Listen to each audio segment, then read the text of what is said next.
Hello everyone, welcome to Reserve Science. मी युवराज कोकरे, तुमचं पुन्हा एकदा स्वागत आहे. मित्रांनो, आजचं जे लेक्चर आहे ते आहे प्रिव्हियस इयर क्वेश्चन पेपरचं अनालिसिस या संदर्भात आहे.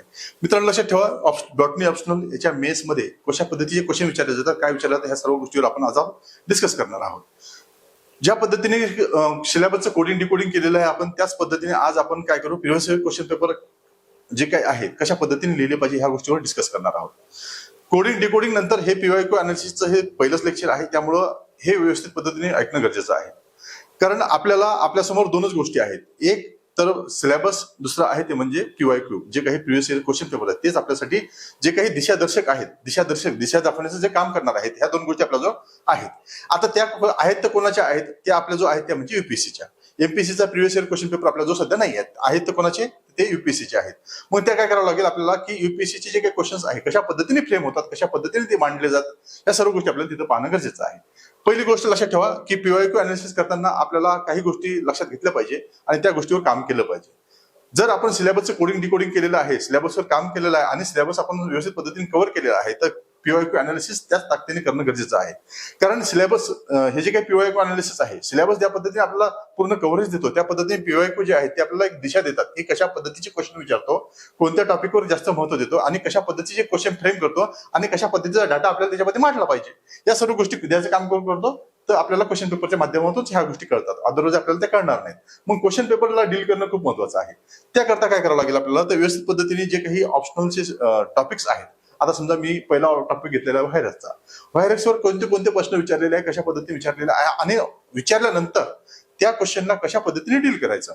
आता डील करायचं म्हणजे नेमकं काय करायचं, तर क्वेश्चन आहे, आता खूप मोठा क्वेश्चन असेल तर त्याला कशा पद्धतीने डिवाइड करायचं, त्याला सब पार्ट मध्ये डिवाइड करावं लागेल. सब पार्ट मध्ये डिवाइड केल्यानंतर जे काही पहिलं त्याच्यामध्ये पोर्शन्स आहे, त्या पोर्शनला आपल्याला न्याय द्यावा लागेल. जर त्याने विचारलं की डिफाईन द टर्म, तर टर्मला डिफाईन केलं पाहिजे.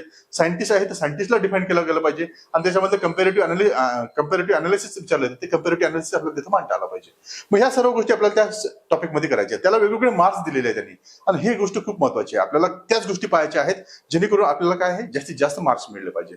आपली प्रिपरेशन ही सटीक झाली पाहिजे. मग सटीक केव्हा होईल, जेव्हा आपल्याला ह्या गोष्टी करता आल्या पाहिजे. ठीक आहे, तर पहिलं बघू आपण त्याच्यामध्ये. आता मी आज जो टॉपिक आहे, आपला टॉपिक आहे तो म्हणजे व्हायरस. व्हायरस त्याच्यामध्ये डिफाईन, व्हायरस आपण हा लेक्चर मध्ये पूर्ण घेतलेला आहे. व्हायरसच्या संदर्भात आपली पूर्ण हिस्ट्री जॉग्राफी कंप्लीट झालेली आहे. आपल्याला व्हायरसचा प्रत्येक टॉपिक अँड टॉपिक माहिती आहे, जो सिलेबसवर आपल्या आधारित आहे, तो सर्व गोष्टी आपल्याला व्हायरसच्या माहिती आहे. त्याच्यावर आता आपलं हे जे काही पीवायक्यू अनालिसिसचं लेक्चर आहे, हे जे काही पीवायक्यू अनालिसिसचं जे लेक्चर आहे त्याच्यामध्ये आपण काय करणार आहोत, मोस्टली आता हे जे काही क्वेश्चन्स आहेत ते डिस्कस करणार आहोत. याच्यामध्ये दोन क्वेश्चन आहेत, एक आहे हा, दुसरा आहे. आता यामध्ये काय विचारलेलं आहे ते आपण लक्षात घेतलं पाहिजे. आणि क्वेश्चन आता बघा, लक्षात माझं हे इथं आवर्जून सांगणं आहे की क्वेश्चन आहे, क्वेश्चनला व्यवस्थित पद्धतीने फोड केली गेली पाहिजे. ही प्रायोरिटी आहे आणि हे तुम्ही प्रत्येकाने समजूनच घेतलं पाहिजे. जर याला फोड केलं नाही आणि फक्त एकदा वाचलं आणि त्याचा लिहायला लागलं तर तशा गोष्टी घडणार नाही. त्याच्यामुळे त्याच्यावर मार्क्स पण तुम्हाला मिळणार नाही. त्याला काय आहे, त्याची रिक्वायरमेंट आहे, त्याला तोडलं गेलंच पाहिजे. जर तोडलं तरच त्या गोष्टी शक्य आहेत, अदर नाही आहे. ठीक आहे, आता बघा क्वेश्चन काय म्हणतो बघा. डिफाईन द टर्म, है ना, डिफाईन द टर्म कॉन्टॅजियम ह्युम फ्लुडम. हा एक पहिला पार्ट झालेला आहे, है ना, हा पहिला पार्ट झालेला आहे. आता काय, डिफाईन द टर्म कॉन्टॅजियम ह्युम फ्लुडम, है ना. नंतर काय, हु कॉइन द टर्म, ही दुसरा पार्ट झालेला आहे, है ना, हु कॉइन द टर्म. तिसरं काय आहे, differentiate tobacco mosaic virus from that of T4 है ना, T4 in term of morphology and its nuclear content, है ना, न्यूक्लिअर कंटेंट. आता काय आहे, मॉर्फोलॉजी हा तिसरा पोर्शन झालेला आहे आणि न्यूक्लिअर कंटेंट हा चौथा टॉपिक झालेला आहे. म्हणजे काय आहे, आपण हा क्वेश्चन चार पद्धतीने त्याला, वेगवेगळ्या पद्धतीने त्याला डिवाइड केलेला आहे. एक, हा कंटॅजियम ह्युम फ्लुडम, याला डिफाईन करायचं सांगतो. जी काही टर्म आहे कॉन्टॅजियम ह्युम फ्लुडम, ही कुणी कॉइन केलेली आहे त्या संदर्भात दुसरा टर्मिनॉलॉजी आहे. तिसरं काय आहे, याची मॉर्फॉलॉजी विचारलेली आहे, कोणाची, टोबॅको मोझॅइक व्हायरस आणि T4 जो काही बॅक्टेरियाफाज आहे त्याची काय आहे, मॉर्फॉलॉजी विचारलेली, म्हणजे त्याचे स्ट्रक्चर वगैरे ते विचारलेलं आहे. आणि त्याच्यामध्ये न्यूक्लिअर कंटेंट कोणता आहे याच्या संदर्भात त्यांनी चौथी गोष्ट घेतलेली आहे.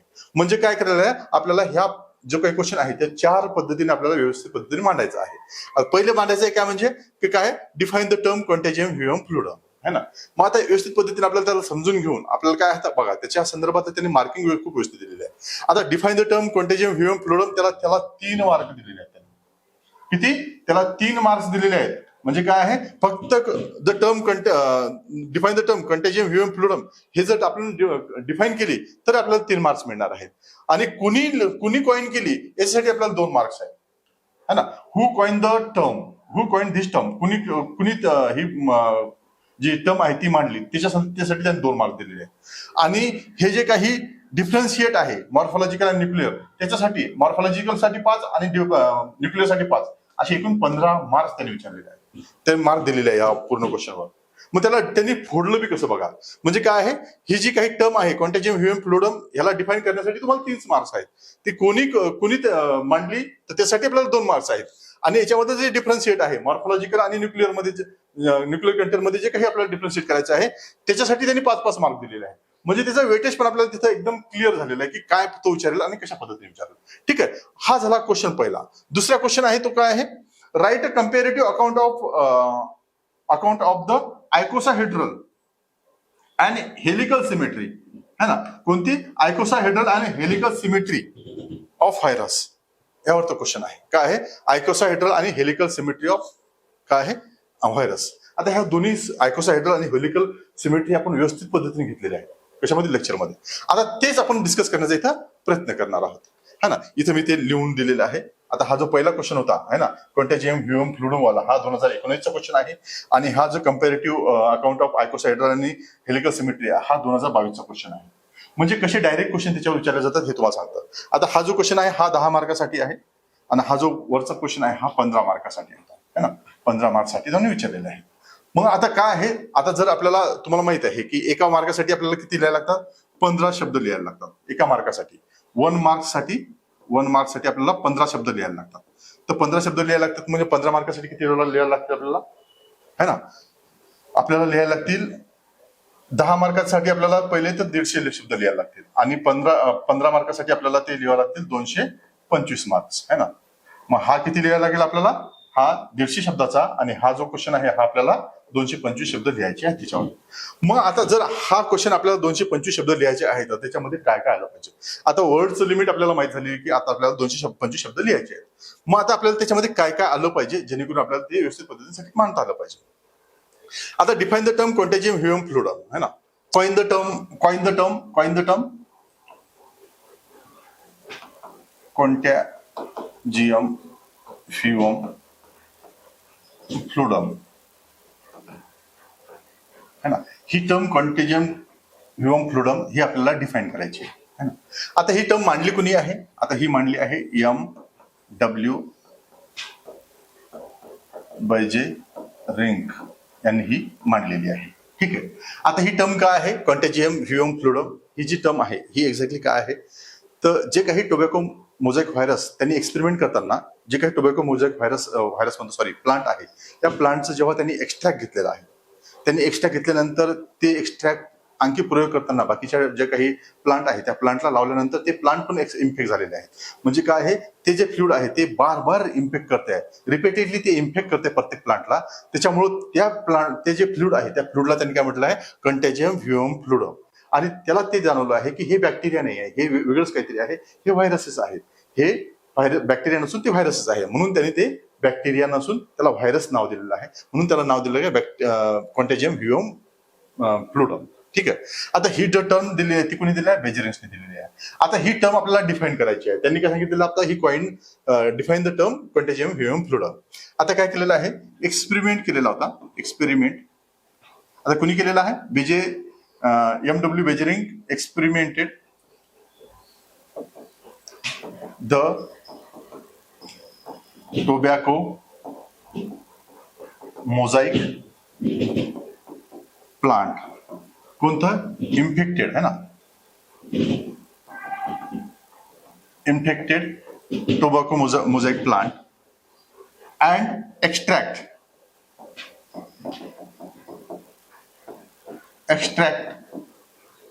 the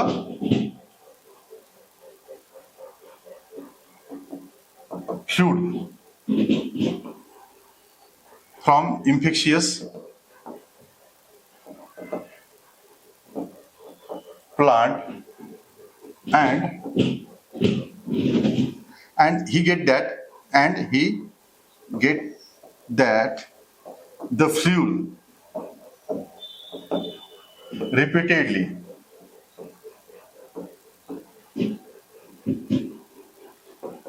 infect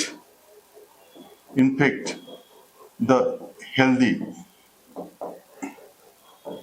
plant, and that's why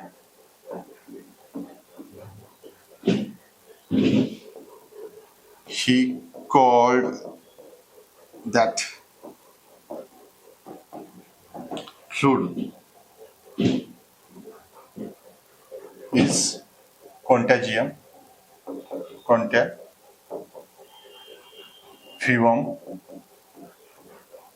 fluid. ठीक आहे, त्याच्यामुळे त्यांनी ते काय म्हटलेलं आहे, त्याला कॉन्टॅजियम ह्युम फ्लुइड म्हटलेलं. आता ही आपण त्याला डिफाईन केलेलं आहे. कशाला? ही जे काही टर्म आहे या टर्मला डिफाईन केलेलं आहे. आता त्याच्यानंतरचा पोर्शन आहे तो म्हणजे काय? आता ही पहिला जो पोर्शन आहे तो आपला सॅटिस्फाईड झाला. काय? कंटेजियम ह्युम फ्लुइडम काय आहे? आता कंटेजियम ह्युम फ्लुइडम काय आहे? Experimented M.W. Beijering experimented that experimented the infected tobacco mosaic plant and extract the fluid from the infectious plant and get that the fluid repeatedly infected the healthy plant also. That's why he called that fluid is a contagium huum fluid. ठीक आहे. आता या पद्धतीने आपण त्याला काय केलेलं आहे? डिफाईन केलेलं आहे. कंटेजियम ह्युम फ्लुइड हे डिफाईन झालेलं आहे. ठीक आहे. आता दुसरा क्वेश्चन काय? हु कॉइन द टर्म? आता आपल्याला माहिती आहे हु कॉइन द टर्म. टर्म जी आहे ती टर्म कुणी कॉइन केलेली आहे? M.W. बेजेरिंग यांनी ती कॉइन केलेली आहे. आता हे कोण होतं? आता हे काय आहेत? हे डच. हे कोण होते? हे होते डच मायक्रोबायोलॉजिस्ट होते.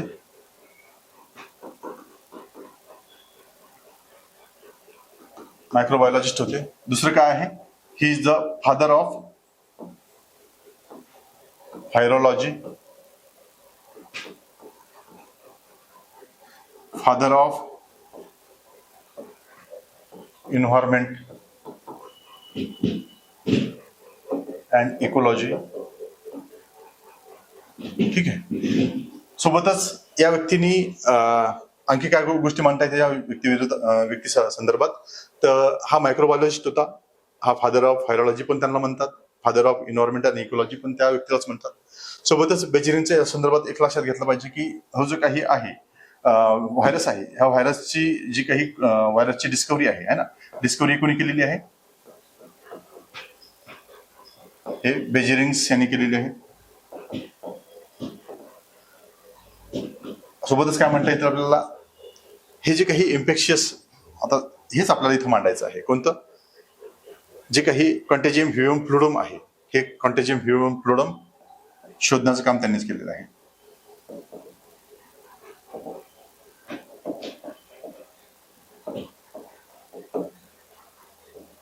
फ्लुइडम है ना.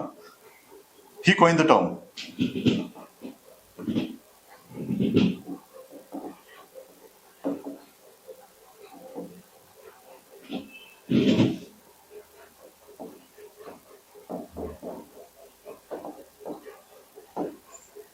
आणखी काय म्हणता येईल? सोबतच ही वर्कड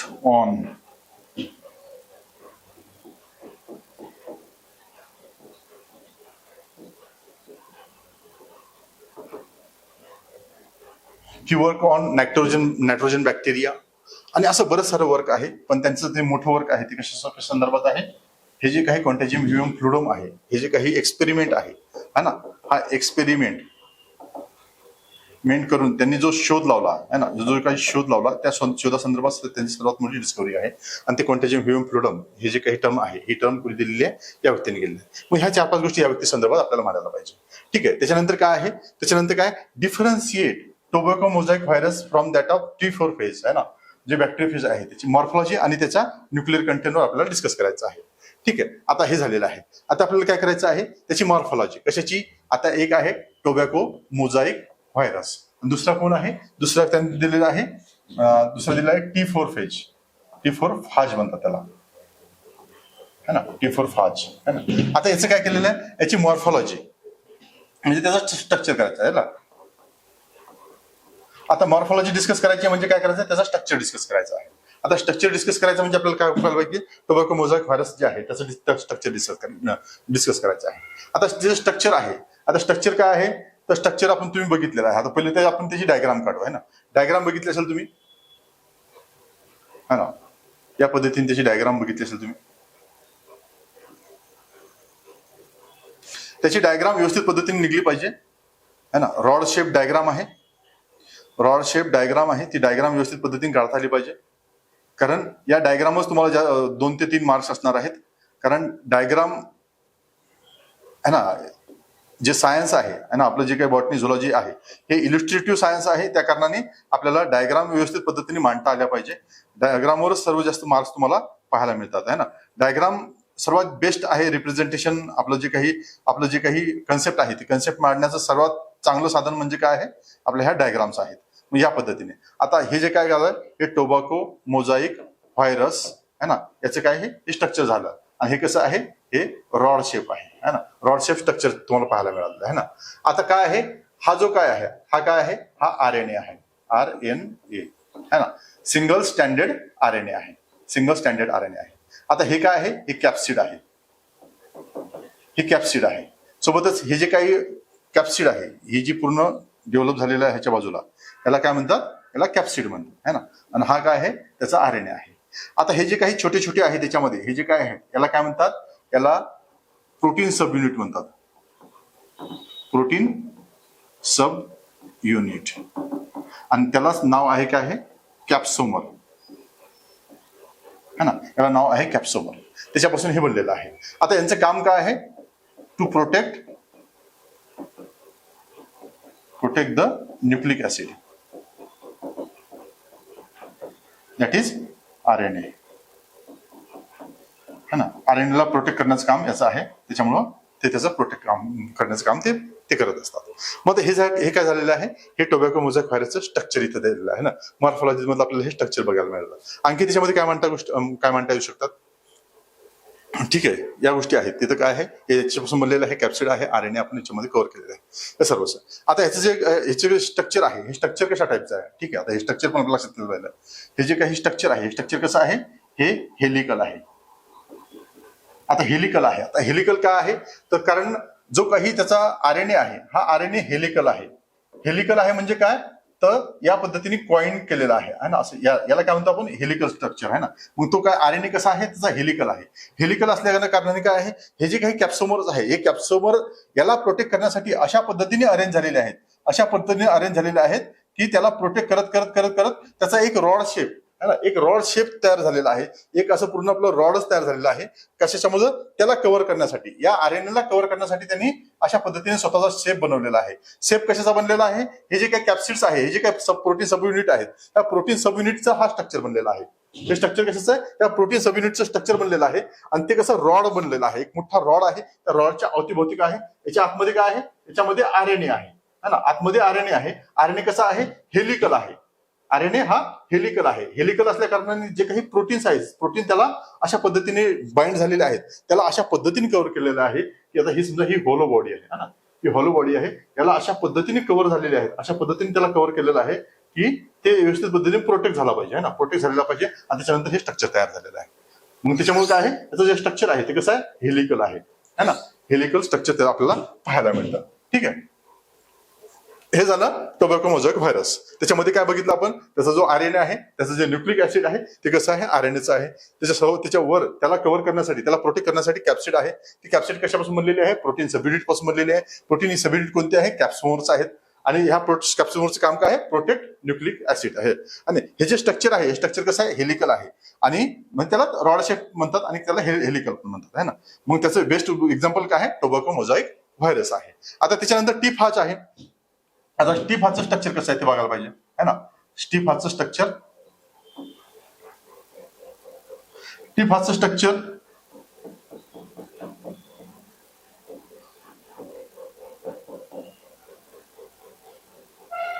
टी5चं स्ट्रक्चर आपल्याला टी फाजचं स्ट्रक्चर आपल्याला व्यवस्थित पद्धतीने मांडायचं आहे. ठीक आहे. आता काय आहे,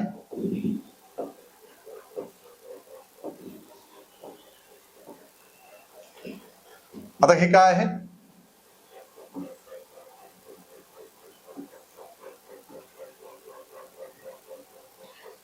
आता याच्यामध्ये आहे,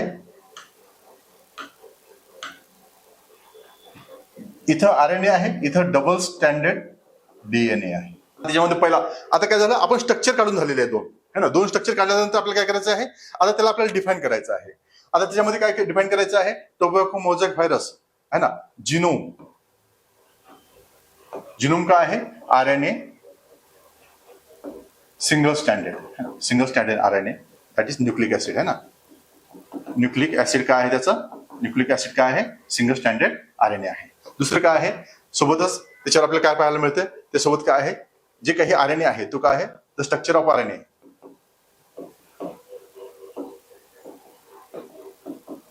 हेलिकल आहे.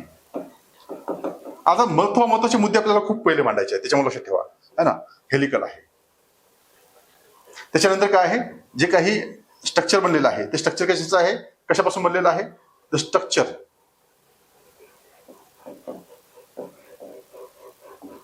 R made of protein subunit called capsomer, called capsid म्हणतात, कॅप्सिड किंवा कॅप्सोमर. ठीक आहे, कॅप्सोमर पासून बनलेला आहे. ठीक आहे. तिसरी गोष्ट काय त्याच्यामध्ये है ना, कॅप्सूल पासून बनलेलं आहे, हेलिकल स्ट्रक्चर आहे है ना. आणि हे जे काही कॅप्सिड आहे, या कॅप्सिडचं काम काय आहे ना, the capsid work is to protect the nucleic acid of tobacco mosaic virus है ना. या पद्धतीने आपण याला डिफाईन केलेलं आहे. कशाला, त्याच्यामध्ये काय केलं, त्याचा जिनोम आपल्या लक्षात घेतलेला. जिनोम काय आहे, आरएनए आहे, न्यूक्लिक ऍसिड त्याचा आरएनए आहे. स्ट्रक्चर ऑफ आरएनए कसं आहे, हेलिकल आहे. सोबतच स्ट्रक्चर आर मेडअप ऑफ कशापासून बनलेलं आहे, प्रोटीन सब युनिट पासून बनलेलं आहे. त्या प्रोटीन सब युनिटला काय म्हणतो, कॅप्सिड म्हणतो आपण त्याला है ना, कॅप्सिड म्हणतो किंवा कॅप्सोमर्स म्हणतो. आणि हे जे काही आहे है ना, हे जे कॅप्सिड आहे, हे कॅप्सिडचं काम काय आहे, कॅप्सिड्स वर्क काय आहे, तो protect the nucleic acid. Nucleic ऍसिडला प्रोटेक्ट करण्यासाठी हे कॅप्सिड युज केले जातात.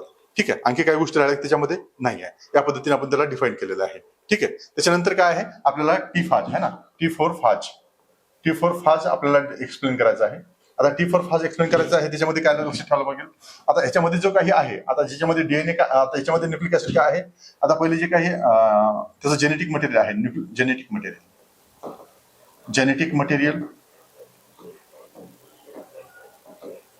काय आहे, डीएनए आहे, डबल स्टँडर्ड आहे है ना. हा पहिला मुद्दा आहे त्याच्यामध्ये.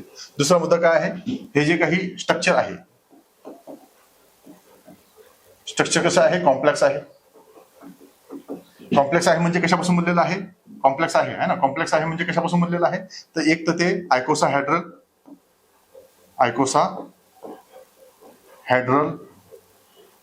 अँड हेलिकल स्ट्रक्चर पासून, हेलिकल शेप पासून बनलेला आहे. Structure are made up of complex made up of icosahedral and helical shape. Okay. त्याच्यानंतर काय आहे, त्याच्यामध्ये काय आणखी त्याच्यामध्ये काय आहेत,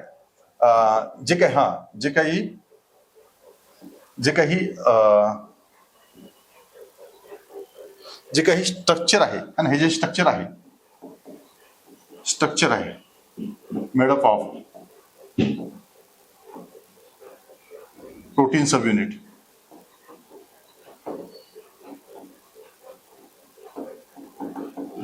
कॉल्ड कॅप्सिड और कॅप्सोमर पासून ते बनलेले आहेत. ठीक आहे. आणखी काय गोष्टी म्हणता येईल त्याच्यामध्ये,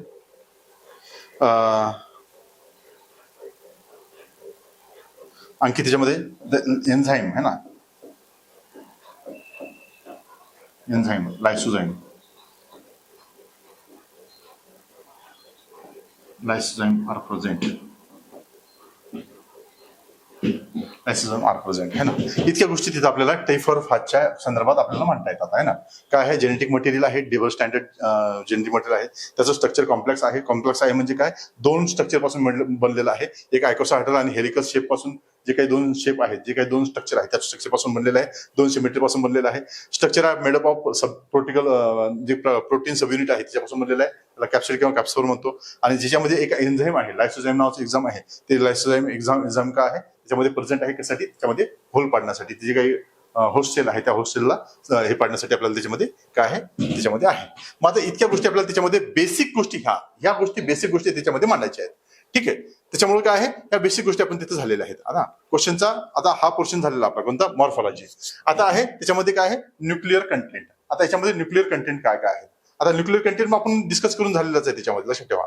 आता काय आहे, आता न्यूक्लिअर कंटेंट आता त्याच्यामध्ये पहा, टोबॅको मोझाईक व्हायरस, याच्यामध्ये न्यूक्लिअर कंटेंट काय आहे आता आपण डिस्कस केलेलं आहे. याच्यामध्ये काय केलंय, सिंगल स्टँडर्ड RNA हे त्याचं न्यूक्लिक ऍसिड आहे ना. न्यूक्लिअर कंटेंट काय आहे, सोबत काय आहे, protein sub unit, protein sub unit आहेत, त्याला काय म्हणतो आपण, कॅप्सिड म्हणतो, कॅप्सिड म्हणतो. आणखी त्याला काय म्हणतो आपण, कॅप्सोमर, कॅप्सोमर पण म्हणतो आहे ना. आणि हे पहिला मुद्दा आणि हा दुसरा मुद्दा, या दोन गोष्टी तिथे झालेल्या आहेत. कशाच्या, त्याच्या न्यूक्लिअर कंटेंट संदर्भात. आणखी काय असेल त्याच्यामध्ये है ना, त्याच्यामध्ये आणखी काय असू शकते, त्याच्यामध्ये RNA आहे, एक आहे, आणखी काय आहे. ठीक आहे, याची इतक्याच गोष्टी आहेत त्याच्यामध्ये.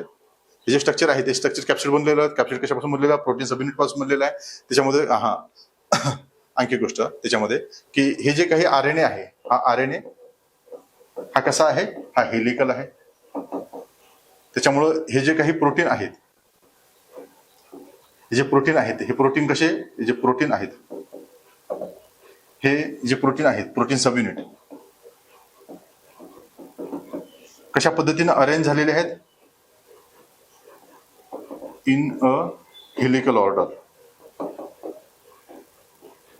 हेलिकल ऑर्डरने ते अरेंज झालेले आहेत. त्याच्यामुळं हा आपल्याला त्याचं न्यूक्लिअर कंटेंट संदर्भात आपल्याला बोलता येऊ शकते. काय आहे, सिंगल स्टँडर्ड RNA त्याच्यामध्ये आहे, सोबतच काय आहे, प्रोटीन सब युनिट कॅप्सूल त्याच्यामध्ये आहे, ते कॅप्सूलमध्ये बनलेलं आहे. RNA हा हेलिकल आहे त्याच्यामधला, सोबत प्रोटीन सब युनिट कसं आहे, arrange in a helical order.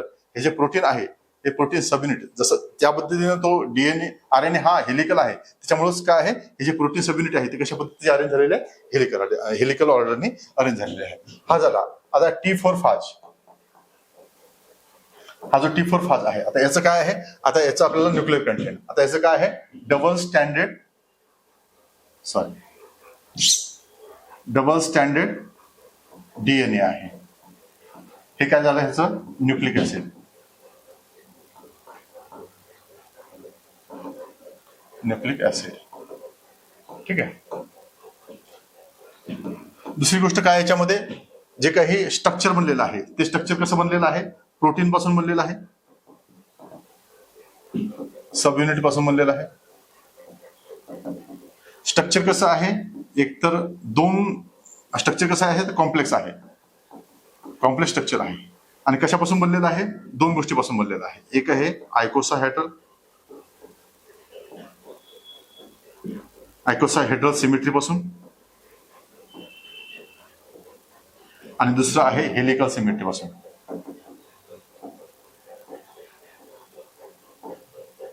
दोन पद्धतीने दोन याच्यापासून ते बनलेलं आहे कॉम्प्लेक्स स्ट्रक्चर त्याचं, त्याच्यामुळे ते लक्षात ठेवलं पाहिजे. आणखी काय लक्षात ठेवलं शकतं त्यामध्ये, कॉम्प्लेक्स आहे स्ट्रक्चर, त्याच्यामुळं ते लक्षात असलं पाहिजे. आणखी काय त्याच्यामध्ये सांगता येतं आपल्याला है ना.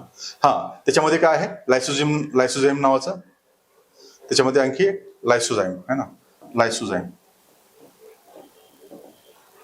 नावाचं एक काय आहे, एक एन्झाईम आहे. एन्झाईम पण आपल्याला तिथं पाहायला मिळतं. ठीक आहे, हे पण महत्वाचं आहे. ठीक आहे, इतका T4-phageचं जे काही न्यूक्लिक मटेरियल आहे ते न्यूक्लिक मटेरियल आपल्याला या पद्धतीने याच्यामध्ये मांडता येतं. मग आपल्याला काय केलेलं आहे, हा जो क्वेश्चन आहे, आता क्वेश्चन मध्ये आपण काय काय केलेलं आहे, डिफाईन द क्वांटेजियम व्ह्यूम फ्लुडम काय केलेलं आपण डिफाईन केलेलं आहे. क्वांटेजियम व्ह्यूम फ्लुडम कुणी टर्मिनॉलॉजी मांडली कुणी आहे, MW बेजरिंग यांनी मांडलेली आहे. काय क्वांटेजियम व्ह्यूम फ्लुडम काय आहे, तर काय आहे, experimented MW Beijerinck experimented the infected tobacco mosaic plant and extract the fluid from the infectious plant. त्या इन्फेक्शियस प्लांट पासून एक फ्लूड एक्स्ट्रॅक्ट केलेला आहे and get that the fluid repeatedly infect the healthy plant. आणि त्यांनी experiment केल्यानंतर जे काही हेल्दी प्लांट आहे त्या हेल्दी प्लांटवर ते टाकल्यानंतर त्याला जाणवलं की ते काय आहे, रिपीटेडली प्रत्येक याला काय करताय, इन्फेक्ट करताय. म्हणून त्याला त्यांनी काय नाव दिलेलं आहे, that's why they called as the fluid is called as contagium vivum fluidum है ना, म्हणून त्याला नाव दिलं आहे क्वांटेजियम व्ह्यूम फ्लुडम. त्या पद्धतीने आपण काय केलेलं आहे, या टर्मला आपण डिफाईन केलेलं आहे. या गोष्टी तिच्यामध्ये आल्याच पाहिजे, हा एक्सपेरिमेंट त्याच्यामध्ये आलंच पाहिजे. ठीक आहे. त्याच्यानंतर काय आहे, हा जो कुणी जी टर्म आहे ती कुणी कॉइन केलेली आहे असं विचारलेलं आहे. मग कुणी केलेली आहे, MW बेजरिंग टी केलेली आहे. कोण होते, डच मायक्रोबायोलॉजिस्ट होते, फादर ऑफ व्हायरोलॉजी म्हणतात त्यांना, आणि फादर ऑफ इन्व्हायरमेंटल आणि इकोलॉजी म्हणतात. ठीक आहे. सोबतच काय आहे, त्यांनी बऱ्याच साऱ्या डिस्कवरी केलेल्या आहेत. बेजरिंगची जी डिस्कवरी आहे ती म्हणजे व्हायरस संदर्भात आहे, त्यांनी व्हायरस शोधून काढलेला असं त्यांचं पहिलं काम आहे. त्याच्यानंतर युवान्स्कीला काय म्हणतात त्याला, म्हणजे व्हायरस शोधणारा पहिला व्यक्ती कोण आहे त्याला युवान्स्कीला बऱ्याच वेळेस म्हटलं जातं. पण एक्झॅक्टली जे काम केलेलं आहे, एक्झाम्पली जो शोधून काढलेला आहे, त्याला युवान्स्कीला माहिती नव्हतं की हा व्हायरस आहे की नाही, पण त्याने शोधून काढलेला आहे. पण व्हायरस एक्झॅक्टली हा व्हायरस आहे हे शोधण्याचं काम कुणी केलेलं आहे, आणि हे म्हणून त्याला फादर ऑफ व्हायरोलॉजिस्ट म्हणतात. त्याच्यानंतर काय आहे, एक्सपेरिमेंटच्या शोधामध्ये त्यांनी काय केलेलं आहे, experiment after the contagium vivum fluidum आहे ना, coin the term by Beijerinck's. ही जी टर्म आहे ही कोणी टर्म कॉइन केलेली आहे, बेजरिंगने केलेली आहे. ही work on a nitrogen bacteria आहे, अमोनियम फॉस्फेट आहे, याच्या बऱ्याच साऱ्या गोष्टीसाठी बॅक्टेरिया कशा पद्धतीने रिस्पॉन्सिबल आहेत या गोष्टी त्यांनी केलेल्या आहेत. सोबतच त्यांच्या नावाने एक बॅक्टेरियाचं नाव पण आहे, बेजरिंगच्या नावाने ते एक बॅक्टेरिया आहे, त्याचं नाव पण त्या बॅक्टेरियाच्या म्हणजे यांचं नाव बॅक्टेरियाला दिलेलं आहे. इतके मोठे सायंटिस्ट होते, व्हायरोलॉजी फादर ऑफ व्हायरोलॉजी पण म्हणतात, त्यामुळे त्यांना या पद्धतीने आपण डिफाईन केलेलं आहे. कुणी ही टर्म कुणी कॉइन केलेली आहे, तर या बेजरिंग केलेली आहे. बेजरिंग विषयी आपल्याला थोड्याशा गोष्टी या मांडाव्याच लागतील आहे ना. या 3-4 गोष्टी मांडल्यानंतर आपण ती जी काही 2 मार्क्स आहेत ते 2 मार्क आपल्याला मिळतात. त्याच्यानंतर काय आहे, मॉर्फॉलॉजी है ना. मॉर्फॉलॉजी काय आहे, आता टोबॅको मोझाईक व्हायरस आणि T4 आहे, याची मॉर्फॉलॉजी पाहायची आहे. पहिले आपण स्ट्रक्चर मांडलेले आहेत. 2 स्ट्रक्चर मांडल्यानंतर आपल्याला कमीत कमी हे जे काही 5 मार्क्स आहेत, या 5 पैकी आपल्याला काय आहे, 2 मार्काच इथं सहज मिळाले, 1 आणि 1 2 आहे ना, 2 मार्क मिळालेले आहेत. आता हे जे काही त्याचं एक्सप्लेनेशन आहे, या एक्सप्लेनेशन मध्ये त्याला आपल्याला 1 किंवा 2 मार्क्स मिळतात, इथं 1 किंवा 2 मार्क्स मिळतात. त्याच्यामुळे काय आहे, कारण तेच एक्सप्लेन केलेलं आहे, त्याच्यामुळे आपल्याला या 5 पैकी आपल्याला सहज 3 मार्क मिळू शकतात, कारण ह्या पद्धतीने आपण ते एक्सप्लेन केलेलं आहे. ठीक आहे. त्याच्यानंतर काय आहे, आता ह्याचं त्याचं न्यूक्लिअर कंटेंट आहे ना, त्याचं न्यूक्लिअर कंटेंट आहे, हे न्यूक्लिअर कंटेंट आहे, हे ते न्यूक्लिअर कंटेंट आपण त्याच्यामध्ये मांडलेलं आहे. कारण न्यूक्लिअर कंटेंट आपल्याला माहितीच होतं ऑलरेडी, त्याच्यामुळे काय फक्त मांडण्याचं काम आपण तिथं केलेलं आहे. आणि काय आहे, कशा पद्धतीने आहे, कोण आहे, कोणते कंटेंट त्याच्यामध्ये आहे ते मांडण्याचं आपण तिथं काम केलेलं आहे. त्याच्यामुळे काय आहे, हा क्वेश्चन इथं पूर्ण फुलफिल झालेला आहे.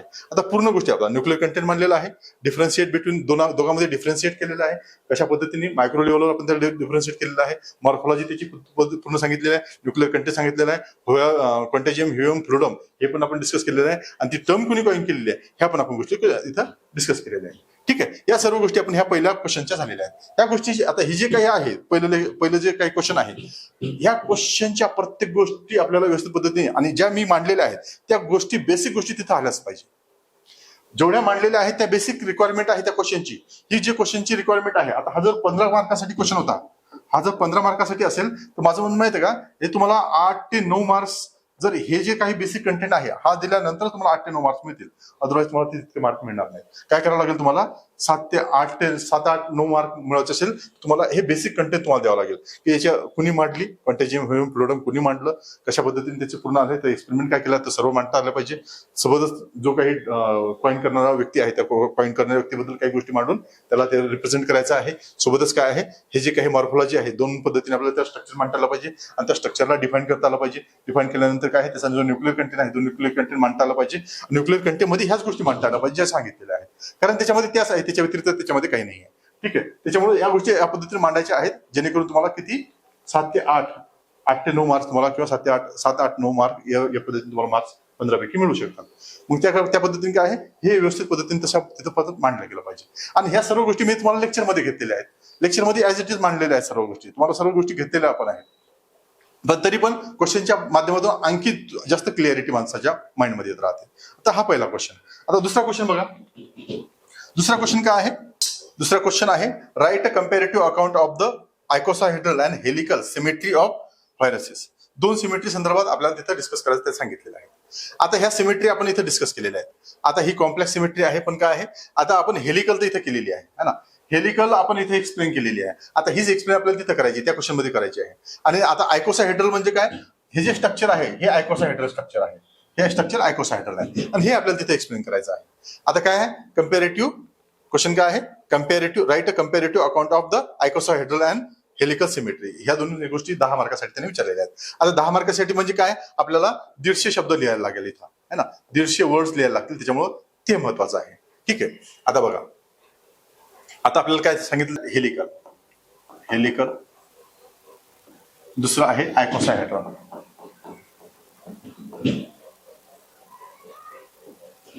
आता आयकोसाहेड्रल है ना, आयकोसाहेड्रलचं आपण स्ट्रक्चर काढून घेऊ पहिले, तुम्हाला त्याच्यावर अंदाज येऊन जाईल त्याचा, है ना.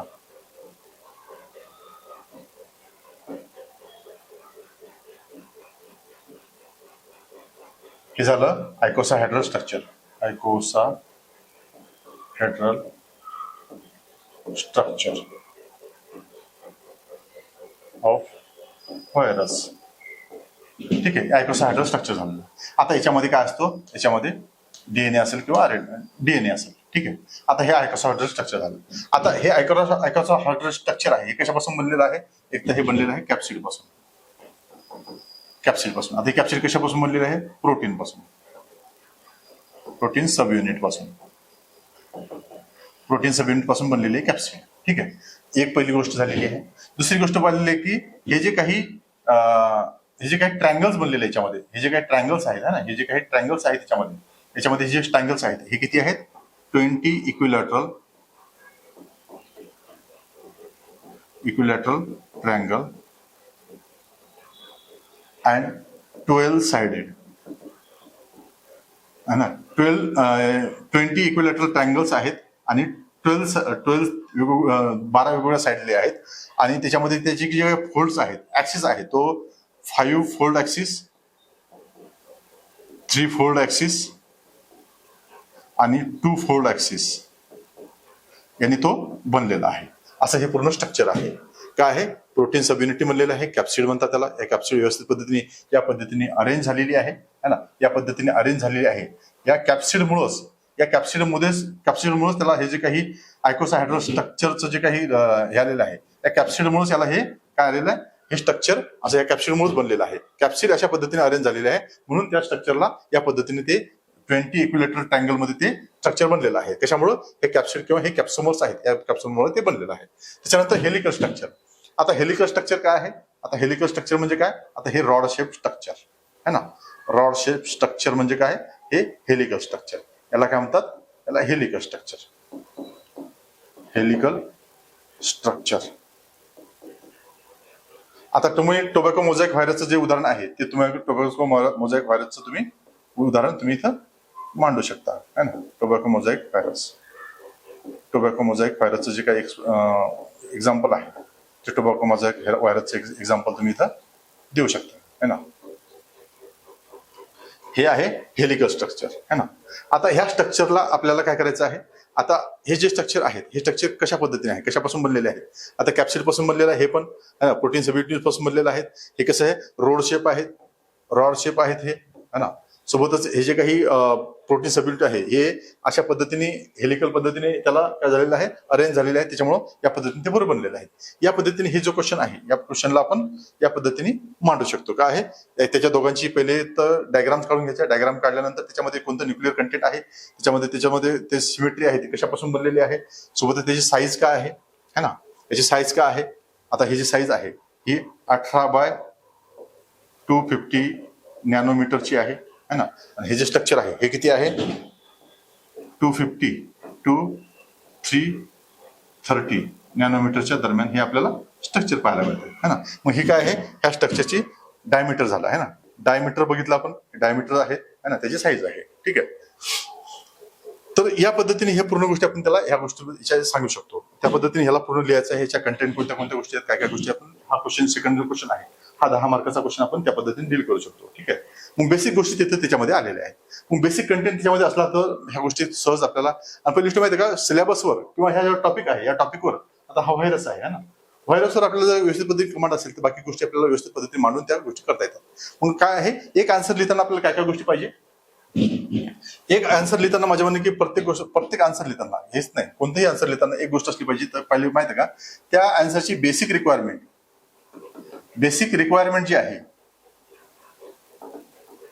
बेसिक रिक्वायरमेंट फुलफिल करता आले पाहिजे.